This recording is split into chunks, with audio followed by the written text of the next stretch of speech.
कराची जे इलाइक़े हसनाबाद भरिसां अशरफ ॻोठ में फुर करे फ़रार थींदड़ ॾोहारीअ खे शहरियुनि में फायरिंग करे ज़ख़्मी करे छॾियो। 3 ॾोहारी भॼी वञण में कामयाब थी विया। शहरियुनि ज़ख़्मी ॾोहारीअ खे पुलिस हवाले करे छॾियो। SS न्यूज़ जे रिपोर्टर नबी बख्श ख़ासकेली मूजिब कराचीअ में स्ट्रीट क्रिमिनल्स बेकाबू थी विया आहिनि। शहरियुनि पाण ई मुड़सी करे जवाबदारनि खे पकड़णु शुरू करे छॾियो।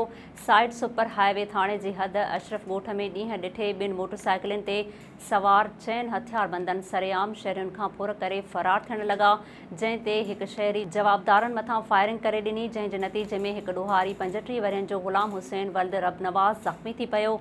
ज़ख़्मी ॾोहारी जा ॿिया साथी फ़रार थी वञण में कामयाब थी विया। शहरियुनि अहिड़ो इतलाह हद जी पुलिस खे ॾिनो, जंहिं ते पुलिस पहुची ज़ख़्मी थियल ॾोहारीअ खे गिरफ़्तार करे क़ानूनी कार्रवाईअ खां पोइ इलाज लाइ अब्बासी शहीद अस्पताल मुंतक़िल करे छॾियो।